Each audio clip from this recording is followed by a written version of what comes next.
Permítame leer la porción que quiero considerar. Esos son los últimos dos versos bíblicos del capítulo de la epístola, debo decir, de Judas, que como una vez más Judas solamente tiene un capítulo nada más y por eso solamente se dice Judas 24 y 25, porque es el único capítulo que tiene. Mira lo que dice así, Judas 24 y 25. Y aquel que es poderoso para guardaros sin caída y presentaros sin mancha en presencia de su gloria con alegría, con gran alegría. Al único Dios, nuestro Salvador, por medio de Jesucristo, nuestro Señor, sea gloria, majestad, dominio, autoridad, antes de todo tiempo, y ahora y por todos los siglos. Amén. Como les dije, las últimas semanas nosotros hemos estado plantados observando esta doctrina hermosa de la seguridad del creyente. Y lo estuvimos observando desde el capítulo número 8 de Romanos, una porción muy hermosa. Y quizás podríamos examinar muchas porciones bíblicas que nos hablan acerca de esta doctrina tan gloriosa, ¿verdad? Pero estuvimos en Romanos 8 y nosotros vimos por varias semanas lo que Romanos 8 nos habla acerca de cómo es que estamos seguros. Como les dije, comienza Romanos 8 dando una declaración que no hay condenación para el creyente, y cierra Romanos 8 dando una declaración también tan hermosa, dejándonos saber que no hay separación para el creyente. Y yo me atrevo a decir quizás que de todas las doctrinas que nosotros podamos desarrollar, entender, estudiar acerca de la salvación del creyente, yo creo que esta doctrina de la seguridad de los creyentes también se conoce como la perseverancia de los santos. Ese es el término teológico formal que se le ha dado, la perseverancia de los santos. ¿Por qué? Porque, bueno, aquellos que son salvos serán eternamente salvos y perseverarán hasta el fin. Nunca negarán a su Señor y perseverarán hasta el fin, porque Dios los está preservando, Dios los está guardando. ¿Okay? Y esta doctrina podemos decir que quizás es una de las, me atrevo a decir quizás es la doctrina más hermosa de todas las que componen la doctrina de la salvación. Mira cómo lo define la Confesión Bautista de Fe de 1689. Quisiera leer un párrafo un poco extenso, pero síganme en la lectura para que ustedes vean la forma tan hermosa que esta confesión de fe define esta doctrina. Aquellos a quienes Dios ha aceptado en el amado, nosotros somos aceptados en el amado, al amado Jesucristo, por supuesto, y ha llamado eficazmente, o sea que Dios nos llamó y nos trajo hacia Él, y santificado por su Espíritu, o sea que ha renovado nuestras almas a través del Espíritu Santo, y a quienes ha dado la preciosa fe de sus escogidos. Acuérdense que la fe es un regalo de Dios, Dios nos da la fe para creer. Mira lo que dice: no pueden caer ni total ni definitivamente del estado de gracia. Eso es importante, no pueden caer ni total ni definitivamente, sino que ciertamente perseverarán en él, ¿en cuál? En el estado de gracia hasta el fin, y serán salvos por toda la eternidad, puesto que los dones y el llamamiento de Dios son irrevocables, por lo que Él continúa engendrando y nutriendo en ellos la fe, el arrepentimiento, el amor, el gozo, la esperanza y todas las virtudes del Espíritu para inmortalidad. Y aunque surjan y les azoten muchas tormentas e inundaciones, nunca podrán arrancarles del fundamento y la roca a que por la fe están aferrados, a pesar de que por medio de la incredulidad y las tentaciones de Satanás, la visión perceptible de la luz y el amor de Dios pueden ensombrecérseles y oscurecérseles por un tiempo. Él, Dios, sin embargo, sigue siendo el mismo, y ellos serán guardados sin ninguna duda por el poder de Dios para salvación, en la que gozarán de su posesión adquirida al estar ellos esculpidos en las palmas de sus manos y sus nombres escritos en el libro de la vida desde toda la eternidad. Este párrafo me encanta cada vez que lo he leído muchas veces y me gusta tanto porque la forma en que explica la seguridad nuestra es totalmente bíblica. Es lenguaje que viene directamente de la palabra.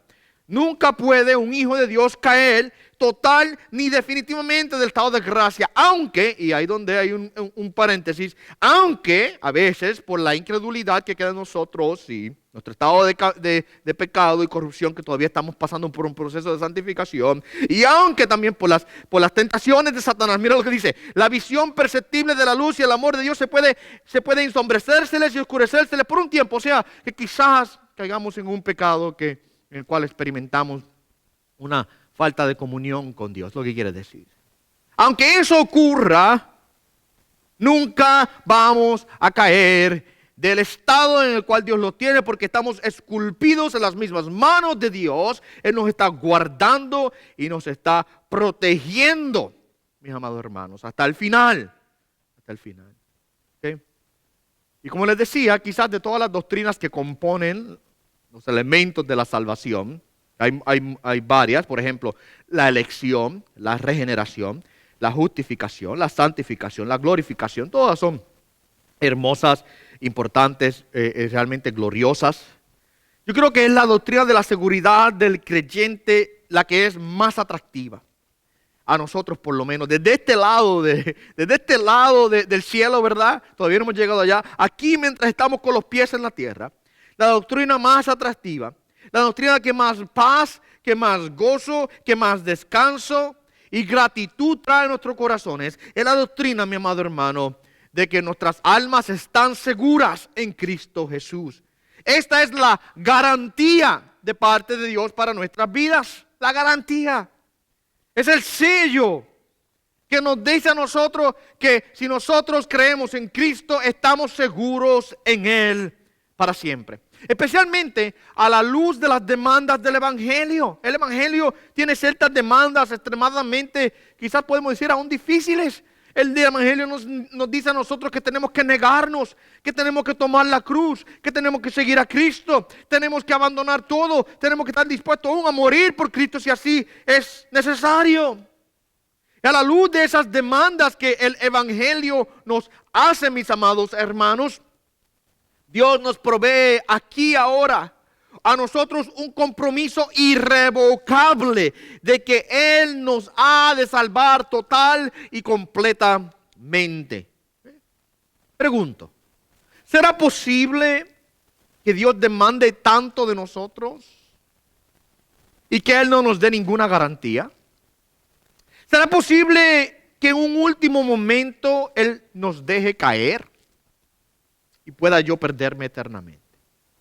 ¿Será posible que el peso de la salvación cae única y netamente en mí, en yo ejercitar un nivel de obediencia para mantenerme salvo? Y que Dios de su parte no me dé ninguna garantía o ninguna promesa. Que Dios no me diga, yo te voy a guardar para siempre. ¿Será posible eso? Pues sabemos que no. Sabemos que Dios ha sido claro en su palabra y que nos ha dado a nosotros declaraciones contundentes y claras de que estamos seguros en Cristo. Él nos demanda sí obediencia, sí, Él nos demanda negarnos y seguirle. Él nos demanda aún abandonar nuestra vida si así fuese necesario. Mas sin embargo, mis amados hermanos, Dios a su vez nos hace una promesa gloriosa y hermosa, mis amados hermanos. Una promesa de que en Cristo Jesús estamos seguros. Seguros. ¿Okay? Ahora, la Escritura tiene muchas referencias a esta doctrina. ¿Okay? Como les dije, las últimas semanas estuvimos observando el capítulo 8 de Romanos, que en sí mismo es, por así decirlo, uno de los capítulos más explícitos en el sentido a la doctrina de la seguridad eterna del creyente. Es un capítulo todo, desde inicio a final. Es un capítulo de seguridad. Ese es el tema central del capítulo. ¿Okay? Pero también podemos considerar otras porciones de la Escritura. Romanos 8 no es el único lugar. Primera de Corintios 1:8, por ejemplo, dice, el cual también os confirmará hasta el fin, para que seáis irreprensibles en el día de nuestro Señor Jesucristo. Nota lo que dice, el cual, hablando de Dios, nos confirmará hasta el fin. O sea que esto no tiene ahora límite. Dios estará con nosotros, confirmándonos, guardándonos hasta el fin. Filipenses 1:6. Pablo habla allí y dice que él está convencido de esto. ¿De qué está convencido Pablo? Que el que comenzó en vosotros la buena obra, la perfeccionará hasta el día de Cristo Jesús. O sea, que Dios no deja un trabajo a medias. El que comenzó la obra de salvación en nosotros, dice Pablo, Él la perfeccionará, la completará, la terminará. O sea, la traerá al fin que Él ya ha determinado que tuviese. O sea, Dios no va a dejarnos a medias. Dios no va a salvarnos aquí y luego dejar que nos perdamos justamente antes de llegar al cielo. Eso no es la forma en que Dios obra. Él completa siempre sus obras.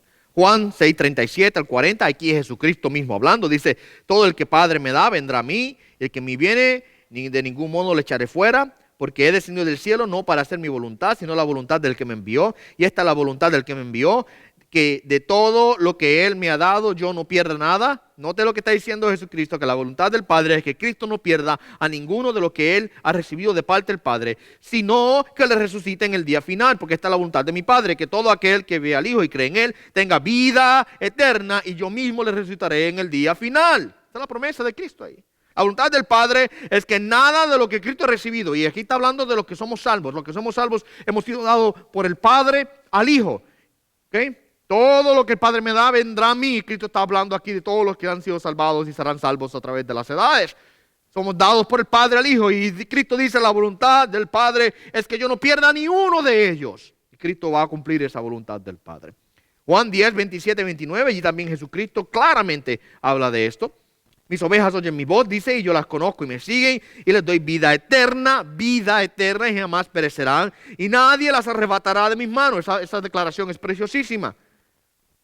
Nos leíamos ahorita la declaración de fe, el Bautista de fe de 1689. Decía ahí que estamos esculpidos en las manos de Dios. Y de ahí que viene este lenguaje de Juan 10, 27. Dice, nadie las arrebatará de mis manos. Mi Padre que me las dio es mayor que todo. Y nadie las puede arrebatar de la mano de mi Padre. Note cómo Cristo habla. Nadie, nada ni nadie puede arrancarnos, arrebatarnos de las manos de nuestro Padre, de las manos de nuestro Salvador. ¿Ok? Podríamos continuar leyendo verso tras verso, honestamente. Entonces se confirma la doctrina en el Antiguo Testamento. Podemos ir y encontrar versos también y porciones también. En el Nuevo Testamento especialmente se hace más clara. Se confirma esta doctrina. La Biblia es clara. La Biblia es clara en la promesa de que nuestra seguridad es eterna y permanente. La promesa está bien hecha. Y hay mucha gente que debaten, argumentan y pelean y dicen, no, no es así, el creyente puede estar salvo hoy y perderse mañana. Así que muchas personas predican, yo lo he escuchado. Yo recuerdo en una ocasión escuchar a un predicador que le decía a la gente que tuvieran cuidado para donde fuesen, porque si se llevan para el parque, quizás si viene Cristo ese momento, tienen una oportunidad bien grande de quedarse. Un 99% de posibilidad de quedarte. Cristo te coge en el parque, cuidado que quizás te queda. Y la idea detrás de esto es que quizás en un momento en el lado del parque él vio algo, hizo algo, dijo algo, pensó algo que no le agradara al Señor y en ese momento se canceló su salvación.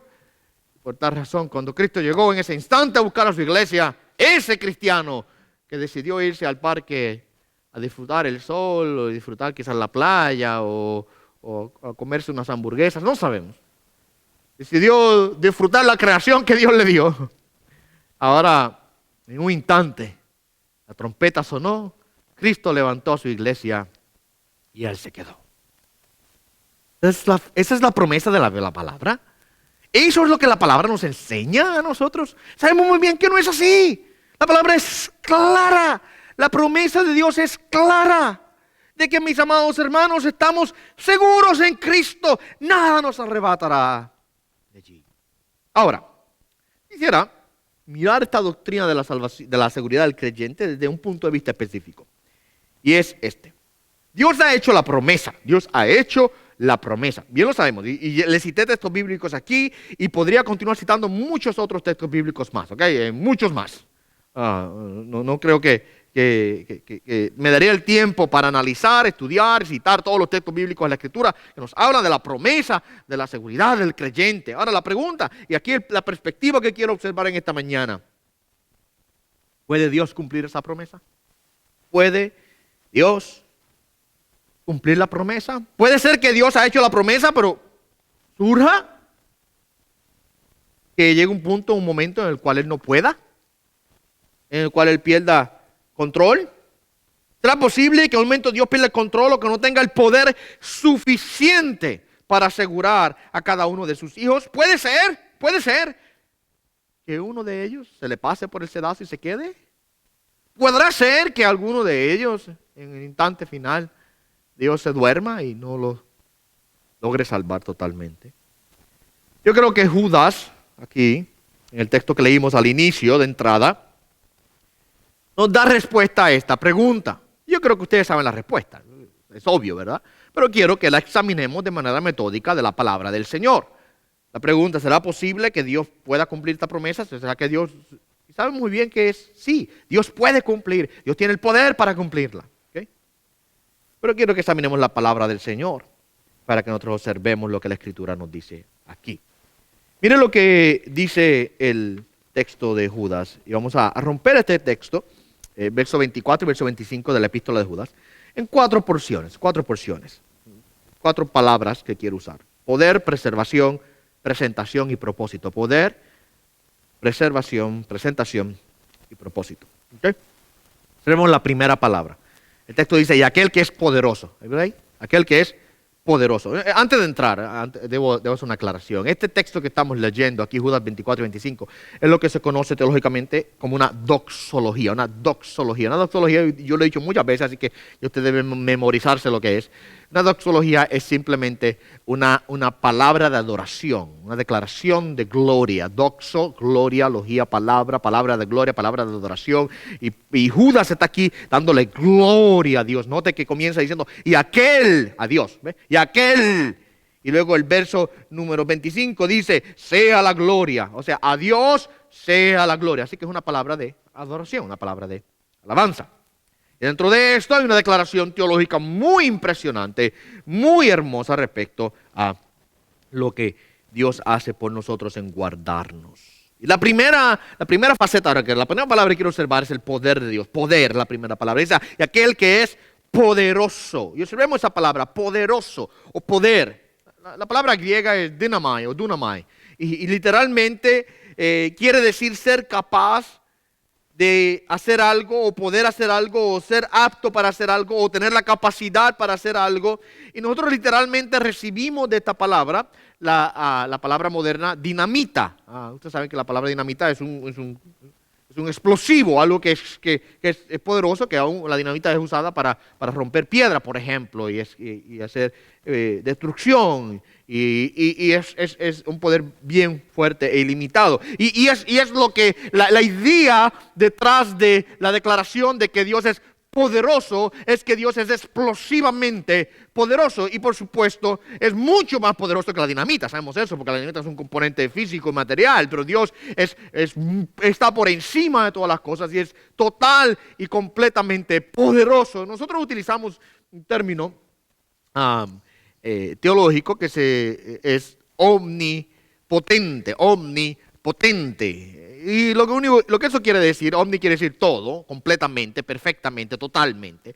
Y potente, pues de poder, poderoso, o sea que Él es todopoderoso, otra forma de decirlo, es todopoderoso, completamente poderoso, perfectamente poderoso, ilimitadamente poderoso es lo que quiere decir. ¿Okay?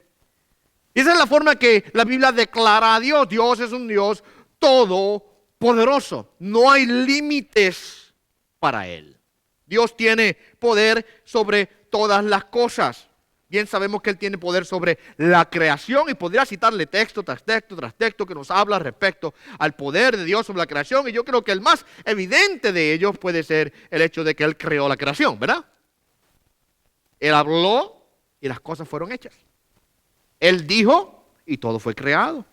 Él solamente abrió su boca, pronunció las palabras y se hizo tal como Él así lo dictó. ¿Okay? Vemos el poder de Dios revelado en la creación, no solamente en crearla, sino también en sostenerla. Y bien sabemos que la Escritura nos habla que Él sostiene todas las cosas. Él es el poder invisible detrás de mantener todo el universo operando y funcionando como debe operar. Así que Dios tiene poder total y absoluto sobre la creación. Dios tiene poder sobre los seres humanos. Bien sabemos, la Escritura nos habla a nosotros que Él es el Dios y últimamente el ser humano no tiene más poder que Dios. Dios es el que gobierna sobre el hombre, aún el corazón del hombre. Dios puede torcerlo como el río, Dios puede hacer con el hombre como Él quiera. Dios tiene poder sobre las enfermedades, Dios tiene poder sobre los demonios, Dios tiene poder sobre el futuro y aún tiene poder sobre la muerte. Eso claramente Cristo lo demostró en su ministerio aquí en la tierra. ¿Okay? Y de eso es lo que estamos hablando. De un poder, mi amado hermano, explosivo, grande. ¿De qué tipo de poder? Un poder, mi amado hermano, grandioso. Miren, cuando nosotros por lo general pensamos en el poder de Dios, pensamos en las grandes proezas y maravillas que están narradas en la Biblia y claramente ellas demuestran el poder de Dios. Por ejemplo, la historia de Noé, la historia de Moisés, Josué, Elías, etcétera, etcétera, David. Cómo Dios hizo proezas, especialmente, por ejemplo, vamos al libro de Éxodo y Moisés y Josué y las cosas que Dios hizo con ellos a través de aquel tiempo. Y claro, nosotros sabemos que esa es una demostración gloriosa del poder de Dios. ¿Okay? Es una demostración sobre la naturaleza, una demostración sobre las enfermedades y todas esas cosas son demostraciones del poder de Dios. Pero las Escrituras, escuchen bien, las Escrituras contemplan como supremo ejemplo del poder divino de Dios, la resurrección y ascensión de nuestro Señor Jesucristo y por extensión su vida de resurrección manifestada en los que creemos en Él. ¿Qué quiero decir con esto? Que el mejor ejemplo, el ejemplo supremo de poder divino es el ejemplo de la tumba vacía. El poder de la resurrección.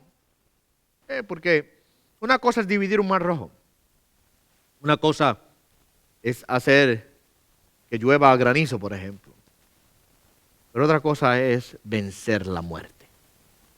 La Escritura ahora contemplan como el ejemplo más supremo del poder divino, la resurrección de Cristo y por supuesto, una vez más, por extensión, la resurrección nuestra de todos los que hemos creído en Él. Permítame leer Efesios capítulo 1, verso 19-21, dice así. Y el cual es la extraordinaria grandeza de su poder, hablando de Jesucristo, para con nosotros los que creemos, conforme a la eficacia de la fuerza de su poder, la cual obró en Cristo cuando le resucitó de entre los muertos y lo sentó a su diestra en los lugares celestiales, por encima de todo principado, autoridad, poder, dominio y de todo nombre que se nombra, no solo en este siglo, sino también en el venidero. Note lo que dice. Hablando de la eficacia, de la fuerza, de su poder, el cual obró en Cristo, el poder que obró en Cristo, para resucitarle de los muertos y sentarle a la diestra de Dios. ¿Okay? Está hablando de que el ejemplo del poder de Dios está ahí. La resurrección, el poder sobre la muerte, el poder de la resurrección, mis amados hermanos. Y hoy día nosotros, miren, estamos buscando muchas veces, hay creyentes, debo decir, buscando muchas veces manifestaciones del poder de Dios. Y quieren ver el poder de Dios manifestado en milagros, en prodigios, en señales. Y hay gente que corren para aquí, para allá, cada vez que se anuncia que un nuevo evangelista viene de milagros, campaña de milagros, y porque quieren ver el poder de Dios. La gente buscando señales, buscando prodigios. Y lo que no saben es que la señal más grande que Dios pudo dar y manifestar en su poder ya fue dada. Ya fue dada. El levantamiento del Hijo de Dios de la tumba. Dios lo levantó al tercer día.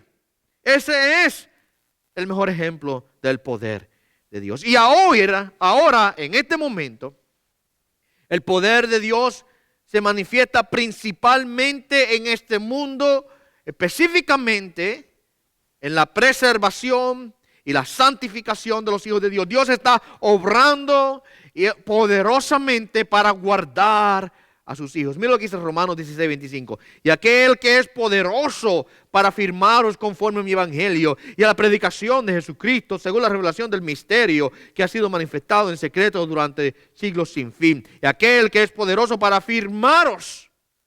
Miren, mi hermano, muchas personas hoy día quieren ver una vez más el poder de Dios manifestado en prodigios y milagros y proezas, pero ignoran la manifestación del poder de Dios en guardar a sus hijos. Es más, me atrevo a decir que muchas de las personas que se pasan constantemente buscando los prodigios y los milagros son a su vez aquellos que niegan la doctrina de la seguridad eterna del creyente. Y por tal razón están negando la manifestación más gloriosa del poder de Dios hoy día, de mantener, mi amado hermano, a nosotros que hemos sido adoptados como hijos de Él, seguros. Dios está manifestando su poder, escuche bien, en salvar a pecadores como tú y como yo, en traerlos a una nueva relación consigo mismo. Es ahí donde se manifiesta primordialmente el poder de Dios. Es en la salvación, es en tomar corazones, mis amados hermanos, que están endurecidos por el pecado, encerrados en las tinieblas, atados por Satanás, y liberarlos de aquel lugar, transformarlos y darle vida. Dios primordialmente opera su poder en salvar a hombres y mujeres como nosotros. Mira lo que dice Pablo en Romanos 1:16. Porque no me avergüenzo del evangelio, pues es el poder de Dios para la salvación de todo aquel que cree. El evangelio es el poder de Dios. Ahí es donde Dios está obrando. Ahí es donde se manifiesta primordial y principalmente el poder de Dios. Poder absoluto, poder total, poder perfecto, poder eterno, poder divino, poder ilimitado, etcétera, etcétera. Podemos ir describiéndolo de muchas maneras. Ahora, ¿para qué sirve este poder? Dios es poderoso. ¿Para qué sirve? En relación a nosotros. Otras dos palabras que quiero observar. Poder la primera, la segunda, preservación, y la tercera, presentación. Segunda es preservación. Dios es poderoso para preservarnos. Mira lo que dice Judas una vez más. Y aquel que es poderoso para guardaros sin caída. ¿Okay? Guardaros sin caída. Ese es el título del sermón. Estamos siendo guardados sin caída por el poder de Dios. ¿Eh? Guardados sin caída por el poder de Dios. Estamos siendo preservados. ¿Okay? Guardar es custodiar, es proteger, es mantener vigilancia sobre algo o sobre alguien. ¿Ok? El Salmo 121 que leímos en la entrada, al inicio del servicio en esta mañana, el final del verso, el verso 7 y el verso 8 dicen: y el Señor te protegerá de todo mal, Él guardará tu alma, el Señor guardará tu salida y tu entrada desde ahora y para siempre. ¿No nota ahí? Ese es uno de los títulos que se le da al Señor a través de la Escritura. Él es nuestro guardador, Él es el que nos protege. Ahí el Salmo 121, verso 5. El Señor es tu guardador, el Señor es tu sombra a tu mano derecha. Está hablando de que Dios está constantemente guardando, protegiendo y preservando a los suyos. ¿Okay? Si usted lee la epístola de Judas, es una lectura corta, la leen en 2 minutos. Solamente son 25 versos bíblicos. Y si usted lo lee, usted va a darse cuenta que Judas ya ha hablado respecto a ciertas personas que han caído. Habla de los israelitas que cayeron en el verso 5. Habla de los ángeles que cayeron en el verso 6. Habla de Sodoma y Gomorra en el verso 7, que se perdieron eternamente y como... Habla de Caín, habla de Balaam, habla de Coré, verso número 11. Todos ellos personas, mi amado hermano, que se han perdido. Pero ahora, aquí nos pinta un contraste claro. Y nos dice que nosotros no somos como ellos. Nosotros los que estamos inscritos somos diferentes. Y mira lo que dice: no podemos caer. Del texto una vez más. Ellos cayeron, ellos se perdieron. Ellos perecieron, pero ahora nosotros no podemos caer porque estamos siendo guardados por el poder de Dios. Estamos siendo protegidos, vigilados, custodiados por el poder ilimitado de nuestro Dios. El poder que operó en Cristo Jesús en la tumba para levantarlo de los muertos es el mismo poder que está ahorita operando en nosotros para guardarnos sin caída. ¿Okay? guardarnos sin caída. Tenemos que entender que Dios conoce nuestra debilidad. Dios entiende lo débiles que somos. ¿Okay? Cuando Él decidió llevar a hombres y mujeres como nosotros a la gloria, adoptarnos como sus hijos, hacernos ahora parte de la familia divina, para prometernos llevarnos a las moradas celestiales, Él ya ha visto de antemano y ha contado con nuestra propensión al pecado, al desánimo, a la indiferencia y a la duda. Él sabe que somos débiles. Por eso mismo, Él se ha puesto a sí mismo como nuestra fortaleza, porque nosotros no podemos, por nuestras propias cuentas, guardarnos. Creo que, si la memoria no me falla, era el pastor Carlos Spurgeon, que decía que si la salvación dependiera de Él, ya Él se hubiese perdido 1000 veces. Yo no puedo mantenerme salvo por mi propia cuenta. Si dependiera de mí mantenerme salvo, ya yo me hubiese perdido. Y yo creo que esa declaración aplica una vez más a todos nosotros. Yo creo que es algo que nosotros podemos decir amén. Si dependiera de mí, salvarme, mantenerme salvo, me pierdo. Ya me hubiese perdido hoy 1000 veces. ¿Okay? Dios es el que está obrando. Él conoce lo débiles que somos y de antemano Él ya vio. Él entendía que el día que Él salvara a Josué, Él iba a tener que trabajar activamente en mantenerme salvo, porque Josué por su propia cuenta no puede mantenerse salvo. Y es por eso, una vez más, que Él se interpone a sí mismo como nuestra fortaleza, como nuestro guardador, como nuestro protector. El texto nos dice que Dios nos guarda sin caída. Él nos guarda sin caída. O sea, que Dios guarda a sus hijos de que caigan en la apostasía, en el error, que nieguen la fe. Él no permitirá que ninguno de sus hijos caiga permanentemente. Y aun cuando algunos de ellos desmayen, el poder de Dios eventualmente los levantará. Esto es importante entenderlo. Dios ha de protegerlo a usted hasta el fin. Si usted es hijo de Dios, Él nunca permitirá que sus hijos caigan permanentemente. Y esa palabra es importante porque hay hijos de Dios que han caído temporariamente. Vivimos todavía en un cuerpo, vaso de barro, con dolencias, con tentaciones, mis amados hermanos, que nos realmente nos debilitan a veces espiritualmente y que a veces no nos dejan ser lo fiel a Dios que quisiéramos serle. Pero Dios no permitirá que caigamos permanentemente. Temporariamente, sí pasamos por situaciones, pero esos son periodos cortos en la vida del creyente. Periodos de tiempo que a veces son oscuros, pero temporeros. Dios no permite, nunca permitirá que sus hijos se pierdan. Él los levantará de ese estado. Si una persona permanece en estado, bueno, probablemente si permanece ahí y se pierde es porque no era hijo de Dios. No podía ser hijo de Dios. Porque los hijos de Dios, Dios los guarda eternamente. Yo sé que algunos de ustedes estarán pensando, pero pastor, pero no es necesario que nosotros perseveremos. La Biblia dice que tenemos que perseverar. Y claro que sí. Tenemos que perseverar y perseverar hasta el fin. Pero la razón por la cual nosotros estamos perseverando es porque por un lado, el otro lado estamos siendo preservados. Y a mí me gusta siempre hablar de la doctrina de la seguridad del creyente en estos dos términos. La preservación y la perseverancia. Son dos lados de una moneda. Dios nos preserva y por tal razón nos hace perseverar. O sea, que la preservación de Dios sobre nosotros nos hace perseverar hasta el fin. Dios preserva lo suyo y los suyos perseveran.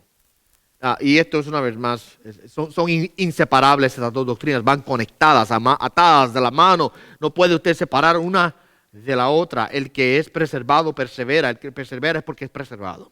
¿Okay? Así que Dios es poderoso, no es más aquel que es poderoso para guardaros sin caída. Y aquí viene la próxima palabra, primero poder, preservación, y la segunda ahora es presentación. Dios es poderoso para guardarnos sin caída y presentaros sin mancha. Presentaros Sin mancha, perdón. Permítame hacer esta pregunta. ¿Quién puede presentarse delante de la presencia de Dios? ¿Quién? ¿Alguien puede presentarse a la presencia del Señor? ¿Okay? ¿Quién puede soportar la gloria de Dios? La Escritura es clara sobre esto. Podría citar muchos textos bíblicos respecto a esto. Pero quisiera simplemente agarrarme del Salmo número 24, un salmo que es muy conocido. Verso 3. ¿Quién subirá al monte del Señor? ¿Y quién podrá estar en su lugar santo? Esa es la pregunta del salmista. ¿Quién subirá al monte del Señor? O sea, ¿quién puede ir a la morada de Dios y presentarse? ¿Y quién podrá estar en su lugar santo? Es la respuesta en el verso 4. El de manos limpias, corazón puro, el cual no ha alzado su alma a la falsedad, ni jurado con engaño. Ahí está la respuesta. Hay un problema. El problema es el siguiente. Seamos honestos con nosotros mismos. ¿Cuántos de nosotros cualificamos bajo esas condiciones? Piense conmigo. Por nuestra propia cuenta, usted solo. Yo sé que usted va a decir, pero en Cristo, sí, claro, amén. Y ahí, ¿para qué vamos? Pero usted solo. Manos limpias, corazón puro. No ha alzado su alma a la falsedad, ni jurado con engaño. Algunos de nosotros caemos ahí.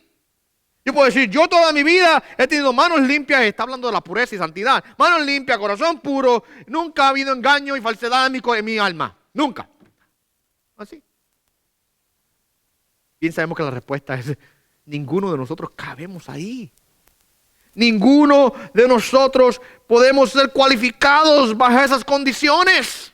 No podemos. No hay ni uno bueno, dice el apóstol Pablo en el libro de Romanos, ni siquiera uno. Todos se han apartado de Dios. Todos, mi amado hermano, estamos bajo la condición de pecado. Ahora sabemos que hubo uno. Solamente uno. Que pudo subir al monte del Señor. Uno que puede estar en el lugar santo. Uno que mantuvo sus manos limpias y su corazón puro por toda su vida. Uno que nunca alzó su alma a la falsedad y que nunca juró con engaño. Uno que fue santo y perfecto toda su vida. Y ese uno es nuestro Señor Jesucristo. Amén. Y sabemos, mis amados hermanos, que ese Jesucristo, Señor nuestro, es el que cumple claramente con las cualificaciones que el salmista nos da ahí. Y es a través de Cristo Jesús ahora que nosotros podemos subir al monte del Señor. Y que podemos estar en el lugar santo. Miren, la realidad es esta. Es que delante del Señor nadie puede estar presente. Nadie. Sabemos aún no es más, ahora en el Evangelio, en Cristo Jesús podemos estar. Pero mi amado hermano, la Escritura ha sido clara, que delante del Señor la manifestación de su gloria simple y sencillamente lo que hace es destruir al hombre. Nadie puede estar allí. Nadie puede ver a Dios y permanecer vivo. La gloria de Dios solamente nos destruiría a todos nosotros, mis amados hermanos. ¿Cómo podemos entonces presentarnos allí? ¿Cómo podemos ahora nosotros decir que podemos estar en aquel lugar? Ese es nuestro problema. Grave, es que ninguno de nosotros somos dignos de presentarnos delante de la presencia de Dios. Y nuestra condición caída no soporta la gloria de Dios viviente. Si fuera yo a presentarme delante de Dios por cuenta propia, sería destruido y consumido por su gloria instantáneamente. Me desintegraría en aquel lugar. ¿Cómo es que podemos presentarnos en presencia de la gloria de Dios? Una vez más, la Escritura es clara en esto. Todos nosotros, mis amados hermanos, solamente podemos hacerlo a través de la obra de Jesucristo. El comentarista Bird escribe la siguiente, permítanme leer esta cita. ¿Quién de nosotros puede reunir estas condiciones? ¿Puede haber, pues, esperanza para nosotros? ¿O debemos entender que seremos excluidos para siempre de la presencia de Dios? Si tuviéramos que ser admitidos solo en virtud de la vida que hemos vivido, no tendríamos esperanza alguna. Pero hay esperanza, dice Judas. No porque en nuestra vida no haya manchas, sino porque Dios es poderoso para limpiarlas. Ahí está la gloria del Evangelio. Note lo que dice: y Él nos presentará sin mancha en su presencia. La esperanza no está en que nosotros estemos limpios por cuenta propia, sino en que Dios nos limpia y nos purifica. Continúo leyendo. La gloriosa noticia del Evangelio consiste en esto, en que Dios mismo hace lo necesario para transformar nuestras vidas inmundas y miserables en vidas dignas de estar en su presencia por medio de la noble limpieza de Jesucristo.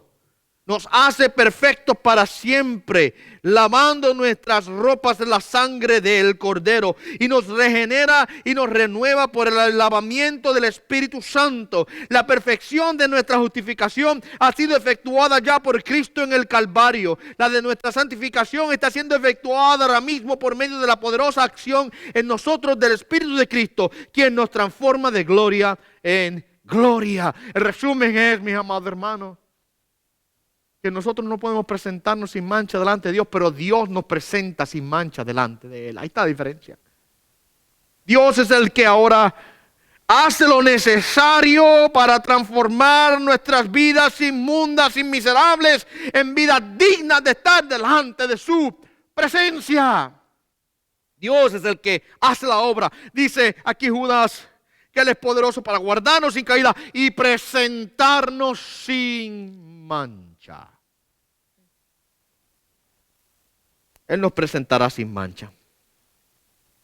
Él nos presentará sin defectos, sin culpa. Nos presentará irreprensibles delante de su presencia.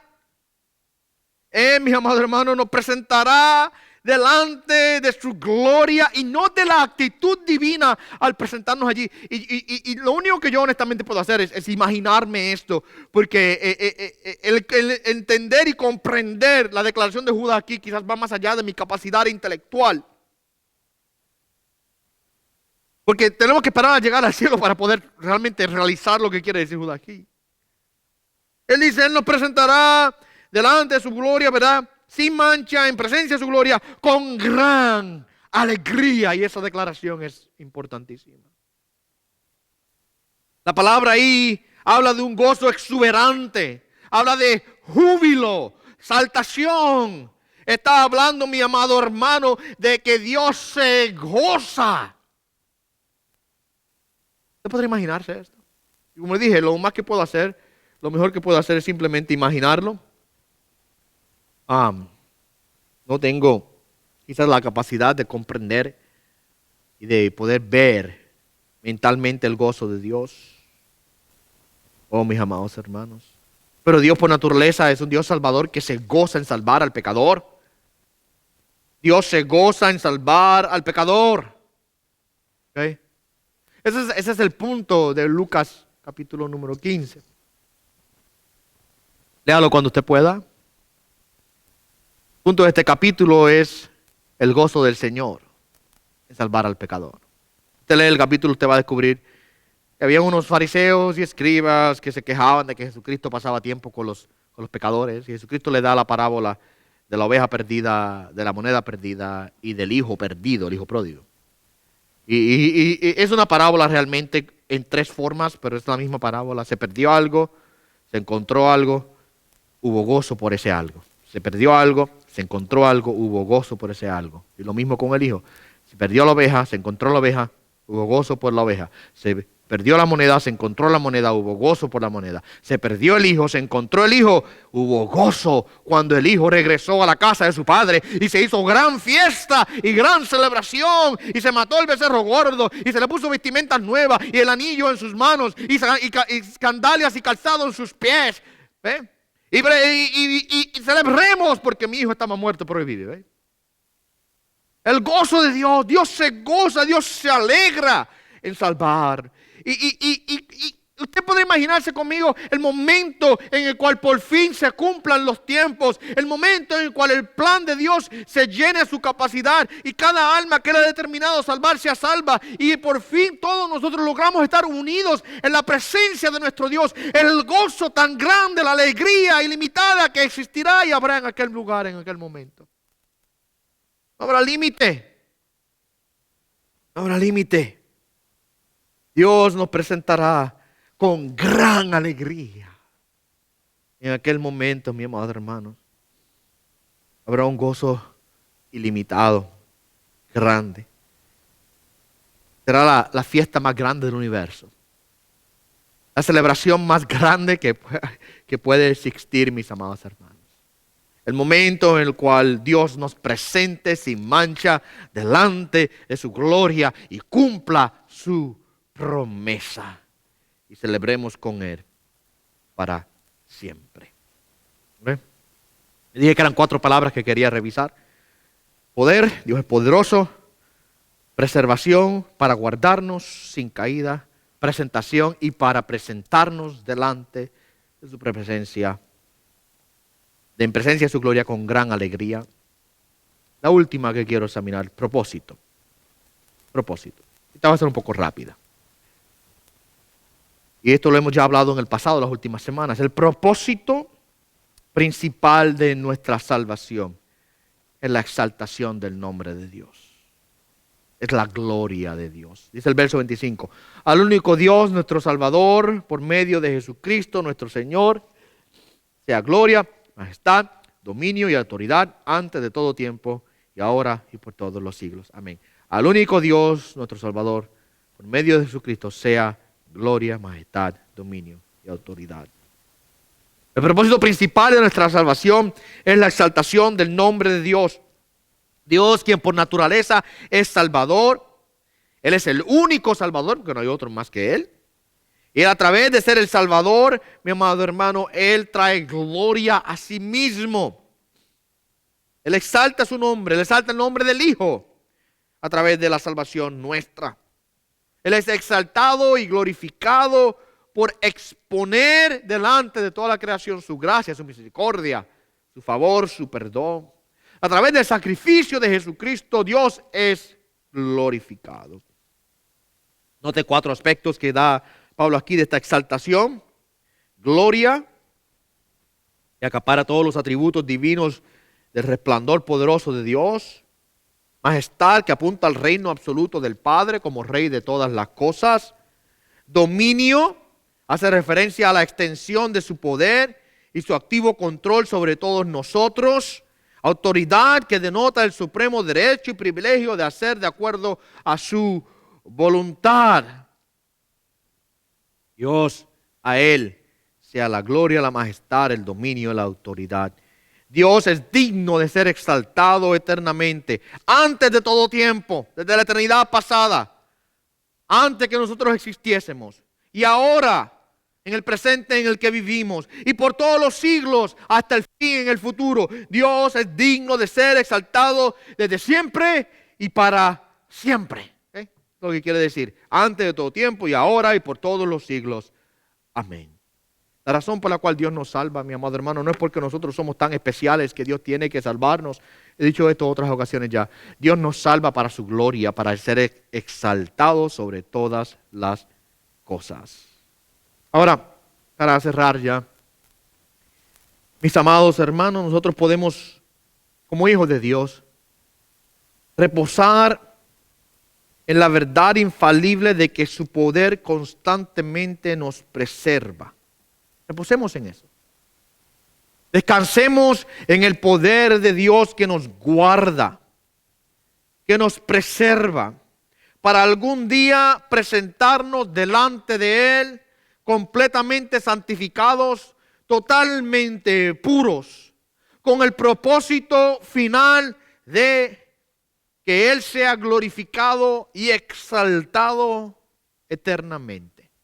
Dios es poderoso para preservarnos y presentarnos en su gloria, para que nosotros le glorifiquemos por toda la eternidad. Y esa es su promesa. ¿Puede Dios cumplir sus promesas? Yo creo que la respuesta en esta mañana ha sido clara y evidente.